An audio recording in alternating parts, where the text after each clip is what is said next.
Greater Hyderabad central city committee 23వ మహాసభలు Srinivasa Nagar committee హాల్లో ఎస్ఆర్ నగర్ దగ్గర జూబ్లీ జోన్లో ఈ నెల 30 డిసెంబర్ 1 తారీఖు రోజు ఈ 2 రోజుల పాటు జరుగుతూ ఉన్నాయి.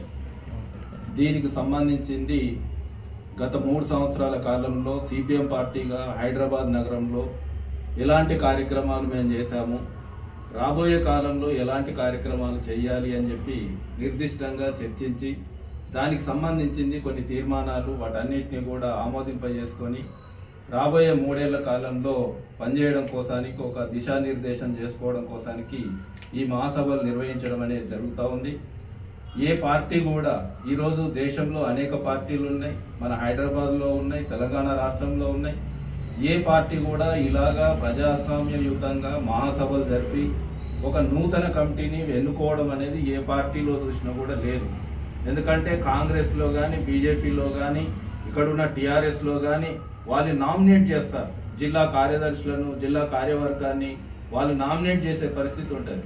కానీ సిపిఎం పార్టీలో మోర్ డెమోక్రటిక్గా శాఖ స్థాయి నుంచి జిల్లా స్థాయి ఆల్ ఇండియా స్థాయి దాకా కూడా చర్చించి ఎవరు కార్యదర్శిగా ఉండాలి, ఎవరు కమిటీ మెంబర్లుగా ఉండాలి అని చెప్పేసి ఆ రకంగా చర్చించి ఒక నిర్ణయం చేయడము ఎన్నుకోవడం అనేది జరుగుతుంది. ఇది సిపిఎం పార్టీకి ఉన్న ఒక గొప్పతనము అని చెప్పేసి ఈ సందర్భంగా తెలియజేస్తా ఉన్నాం.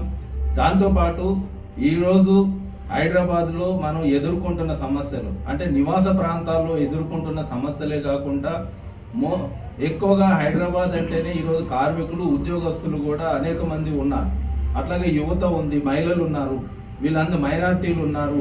వీళ్ళందరికీ సంబంధించిన సమస్యల పైన కూడా ఇక్కడ మహాసభలో చర్చించి వాటిపైన కూడా తీర్మానం చేయడం అనేది జరుగుద్ది. ప్రధానంగా ఈరోజు కార్మికులు ఎదుర్కొంటున్న సమస్యలు ఏంటి, హైదరాబాద్లో ఎక్కువగా ఉన్నది కార్మికులు ఉద్యోగస్తులు ఉన్నారు. ఈరోజు ఉద్యోగస్తులకు సంబంధించిన వేతనాలు ఏ రకంగా వస్తున్నాయి, ఒక్కొక్క దగ్గర 12,000 రూపాయలు 14,000 రూపాయలు మాత్రమే వస్తుంది. మరి మనం అంతర్జాతీయంగా గుర్తింపు పొందిన నగరం అని చెప్పేసి మనం అంటున్నాము. ఒక 14,000 రూపాయలతోటి ఈరోజు 10,000 రూపాయలతోటి బతికే పరిస్థితి ఉన్నదా హైదరాబాద్లో? అందుకని కనీస వేతనము 26,000 కావాలి అని చెప్పేసి కార్మికులు ఈరోజు కోరుకుంటున్నారు. కాబట్టి ఆ రకంగా ఇవ్వాలి అని చెప్పేసి ఆ రకమైన చర్చ కూడా ఈరోజు మహాసభల్లో చర్చించడం అనేది జరుగుతూ ఉంది. అట్లాగే కాంట్రాక్ట్ వ్యవస్థ, మొత్తం కాంట్రాక్ట్ వ్యవస్థ ఉంది, ఆ కాంట్రాక్ట్ వ్యవస్థను రద్దు చేయాలి. కాంట్రాక్ట్ వ్యవస్థ వల్ల ఈరోజు కార్మికులు తీవ్రమైన ఇబ్బందులు పడతా ఉన్నారు అని చెప్పేసి దానిపైన కూడా మేము చర్చించబోతా ఉన్నాము. దాంతోపాటు ఏమిటి అని అంటే ఈరోజు మన జూబ్లీహిల్స్ నియోజకవర్గంలోనే ఇక్కడ స్టేట్ హోమ్ ఉంది, అట్లాగే అక్కడ పోతే మానసిక వైద్యశాల ఉన్నది. ఇక్కడ పనిచేస్తున్న కార్మికులకు సంబంధించింది నెలల తరబడి ఈరోజు జీతాలు ఇవ్వట్లేదు. 2 నెలలకు ఒకసారి, 3 నెలలకు ఒకసారి, 4 నెలలకు ఒకసారి ఈరోజు వేతనాలు ఇస్తూ ఉన్నారు. మరి 2 నెలలకు ఒకసారి, 4 నెలలకు ఒకసారి ఈరోజు వేతనాలు ఇస్తే ఆ కార్మిక కుటుంబాలు ఎలా బతకాలి అని చెప్పేసి కూడా ఈరోజు రాష్ట్ర ప్రభుత్వాన్ని ఈ సందర్భంగా మేము అడుగుతా ఉన్నాము.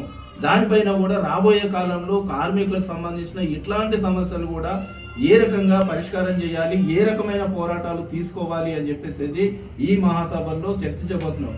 అంటే ఈరోజు సిపిఎం పార్టీ మహాసభ జరుగుతున్నది అంటే మన రాష్ట్రంలో ఉన్న, మన హైదరాబాద్ జిల్లాలో ఉన్న అన్ని రకాల కార్మికులు కానీ అన్ని రకాల ప్రజానీకం కానీ వాళ్ళు ఎదుర్కొంటున్న సమస్యలు ఏవైతే ఉన్నాయో వాటన్నింటిపైన చర్చించాలి. చర్చించి రాబోయే కాలంలో వాటిపైన ఒక పోరాట మార్గం తీసుకోవాలి.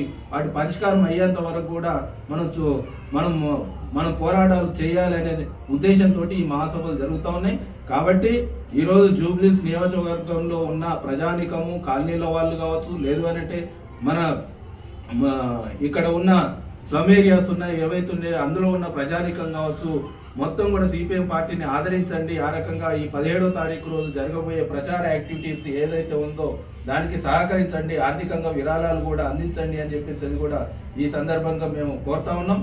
ఎందుకు అని అంటే సిపిఎం పార్టీ కొట్లాడేది పేద ప్రజానీకం కోసానికి, కార్మికుల కోసానికి. కాబట్టి ఆ ప్రజానీకం నుంచే కూడా ఈ మహాసభ డబ్బులు స్వీకరించి ఆ మహాసభను విజయవంతం చేయాలని చెప్పేసి మేము అనుకుంటున్నాం. ఆ రకంగా సహకరించాలి అని చెప్పేసి విజ్ఞప్తి.